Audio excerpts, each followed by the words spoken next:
humidity. As we have planned that humidity is the measure of the amount of the moisture present in the air. আমরা আগে লক্ষ্য করেছি যে আর্দ্রতা হচ্ছে যে বাতাসের মধ্যে কতটা ধরে রাখতে সেই বাষ্পের পরিমাণকে বলা হয়। Here increase in humidity in the air decrease the rate of evaporation. অর্থাৎ আর্দ্রতার পরিমাণ যদি বেড়ে যায় তাহলে বাষ্পীভবনের হার কি হবে? কমে যাবে।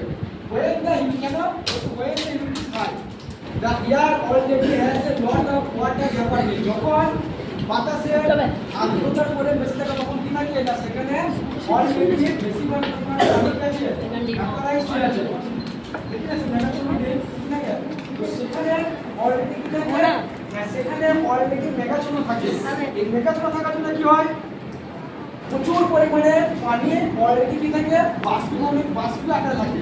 This means that there is less space for extra water vapor to inhabit than আগে যেটা বলেছিলাম তুই একটা কিছু খেয়েছিস ঠিক আছে পেট ভরে খেয়ে দিয়েছি আর ভালো মতো খাওয়া খেয়েছি সাবধান তার পরিবর্তে আমাদের কি বিরিয়ানি খেতে দেয় খেতে পারবো এটাও সেরকম যে বাতাসের আর্দ্রতা মানে কি সেখানে জলীয় বাষ্প প্রচুর পরিমাণ আছে আর জলীয় বাষ্প প্রচুর পরিমাণ থাকার জন্য কি হচ্ছে সেখানে অলরেডি ওয়াটার মলিকিউল প্রচুর আছে সেজন্য এ বেশি কি করতে পারবে না বেশি বাইরে থেকে জলীয় বাষ্প নিতে পারবে না। এর ফলে কি হয়ে যায় the rate of evaporation মান কি হয়ে যায় কমে যায়। This means the evaporation becomes small. মানে এরপরে কি হয় evaporation কি ছোট হয়ে যায়। on the other hand আমরা জানি যে আমরা জানি একটা শুষ্ক দিনে বা প্রচন্ড বৃষ্টির দিনে the air has less moisture বাতাসের মধ্যে আর্দ্রতার পরিমাণ কি থাকে বাতাসের মধ্যে আর্দ্রতার পরিমাণ কম থাকে and can easily absorb more water vapor এবং কি করতে পারে সহজেই বেশি পরিমাণে যে জলীয় বাষ্পকে শোষণ করতে পারে।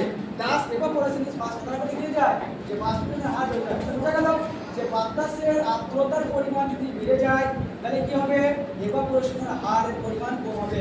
কেন যে বাতাসের আর্দ্রতার পরিমাণ বেড়ে গেলে সেখানে already it has gained more water molecule to vapor air for this reason এই কারণে কি হয়ে যায় extra water vapour can not be exit বুঝতে পারছেন সেটা কি হয়ে যায় সেই জন্য